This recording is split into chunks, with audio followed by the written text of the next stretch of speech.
আমাদের দলের উপর থেকে সিদ্ধান্ত দেওয়া আছে, যিনি সাধারণ মানুষের বার্তা বহন করবেন, যিনি সাধারণ মানুষের জন্য কাজ করবেন, যিনি দলের কর্মী হিসেবে দলকে সাধারণ মানুষের কাছে প্রতিষ্ঠা করবেন, যিনি দলের ভাবমূর্তি উজ্জ্বল করবেন, তাকেই দল থেকে সর্বোচ্চ বিবেচনা করা হবে।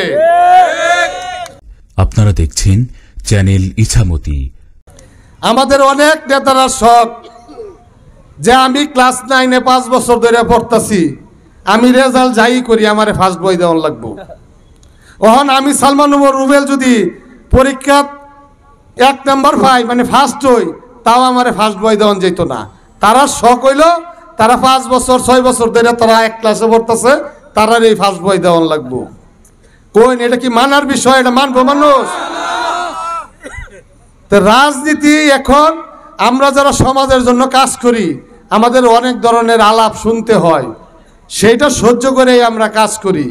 নমিনেশন কে পাইব না পাইব সেটা হলো পরের বিষয়। দলের জন্য কে মাঠে আছে, বিএনপির ঝান্ডা নিয়ে কে সাধারণ মানুষের কাছে যাচ্ছে, সেটাই হলো আমার বিষয়। আমি এখানে বিপুল ভোটে পাশ করলাম, সারা বাংলাদেশে বিএনপি 151 সিট পাইল না, তাইলে কি আমার দল সরকার গঠন করতে পারবো? আমার লক্ষ্য কি? বাংলাদেশ জাতীয় দলকে হালুয়াঘাট ধুবুয়ারায় প্রতিষ্ঠা করা। আমার প্রতিষ্ঠিত হওয়ার দরকার নাই।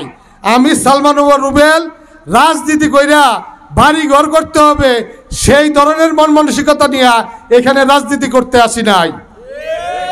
আপনারা দেখবেন অনেক নেতা কম্বল রাস্তায় ঘুরে ফিরে, তারা কম্বল তুললে কম্বল বিক্রি করাইছে লোক দিয়া, পাইবেন কিন্তু খুঁজা পাওয়া যাইবে, খুঁজা আপনারা দেখতে পারবেন। এখন আমি 10,000 উপরে কম্বল মানুষকে দিয়ে দিছি, তা আমার কি এমপি হইয়া কম্বল চুরি করার লাগবো? আমি যে চক্ষু ক্যাম্প করি, একটা চোখের অপারেশন করতে 7 থেকে 8,000 টাকা লাগে। এই পর্যন্ত 5,000 মানুষেরে চোখের অপারেশন করে দিছি। 5,000-এর উপরে হইব, 1-2 জন কম হইতো না, বেশি হইব। তো এই 5,000 মানুষরে যদি 7-8,000 টাকা করে একটা অপারেশন করি, কত টাকা খরচ হয়েছে একটু আপনারা হিসাব করে দেখেন। রাজনীতি আমার পেশা না, রাজনীতি আমার নেশা, আমার ব্যবসা আছে। আপনারা অনেকেই জানেন, অনেকেই আমার চিনেন, ময়মনসিংহ শহরের বড় বাজারে আমার ব্যবসা প্রতিষ্ঠান আছে। এই থেকে রাজনীতির থেকে ব্যবসা করে নিয়া এই চিনি বেচা বালু বেচা আমার সংসার চালান লাগবো, আল্লাহ যেন এই টাকা আমারে না খাওয়ায়। আওয়ামী লীগ যে কর্মকাণ্ড করে গেছে, সেই কর্মকাণ্ড যদি আমরা করি, তো সাধারণ মানুষ আমরা কি থুতু দিত না? থুতু দিব। আমাদের বুঝতে হবে আমরা কোন দলের রাজনীতি করি। যেই দলের প্রতিষ্ঠাতা শহীদ রাষ্ট্রপতি জিয়াউর রহমান, সারা দুনিয়ায় তার মতো একজন সৎ, আদর্শবান, ন্যায় নীতিবান মানুষ আর একজন হবে কিনা আল্লাহ পাক রব্বুল আলামিন জানে।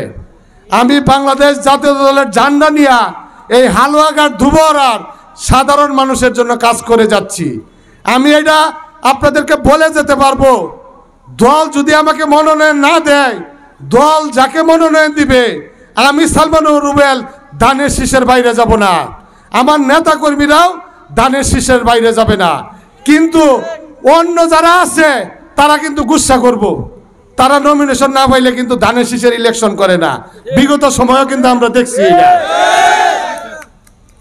তারার কথা হইল সব মানি তাল গাছ আমার, সব মানি বিচার মানি তাল গাছ আমার।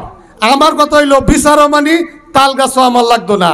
আমি আপনাদেরকে কথা দিয়ে যাচ্ছি, দল যদি আমাকে ছাড়া অন্য কাউকে মনোনয়ন দেয়, আমি আবার আপনাদের কাছে এখানে এসে ধানের শীষের জন্য ভোট চাবো ইনশাল্লাহ, খালেদা জিয়ার জন্য ভোট চাবো, তারেক রহমানের জন্য ভোট চাবো, জিয়া রহমানের জন্য ভোট চাবো। আমি আশাবাদী, আমি যেভাবে কাজ করছি, দল যেভাবে চায়, একজন রাজনীতিক লোকের কর্মকাণ্ড কেউ বলতে পারবে না 5ই আগস্টের পরে আমি সালমান রুবেল হালুয়াঘাট ধুবুয়ারার কোনো জায়গায় কোনো মানুষকে কোনো সমস্যা করেছি, কোনো জায়গা থেকে 10 পয়সার সুবিধা নিয়েছি। আমি সুবিধার জন্য রাজনীতি করি না। আল্লাহ আমাকে যথেষ্ট দিয়েছে। আমি অনেক জায়গায় বলি, আল্লাহ আমাকে যে সামর্থ্য দিয়েছে আমি বিমানের টিকিট কেটে যাইতে পারবো, আমার বিমান কেনার টাকার দরকার নাই। এই বিমান কিনিয়া সরকারের টাকা চুরি কইরা পরে জেল খাটতাম, মানছে আমার বাচ্চা কাচ্চারে কইব ওই যে চুরের বাচ্চা যাইতেছে, এই ধরনের পদ পদবি টাকা পয়সা আমার দরকার নাই। আপনারা প্রিয় এলাকাবাসী, আপনারা মনোবল দৃঢ় রাখতে হবে, আপনাদের বিবেচনা করতে হবে কোন লোকটা জনপ্রতিনিধি হলে আপনাদের এলাকার উন্নয়ন হবে, সমাজের উন্নয়ন হবে, মানুষের উন্নয়ন হবে, শিক্ষা ব্যবস্থা ভালো হবে, রাস্তাঘাট উন্নয়ন হবে। সেই সিদ্ধান্ত নেওয়ার দায়িত্ব কিন্তু আপনাদের। সবার আগে সর্বশেষ সংবাদ পেতে আমাদের চ্যানেলটি সাবস্ক্রাইব করে বেল আইকনে ক্লিক করে রাখুন। ধন্যবাদ।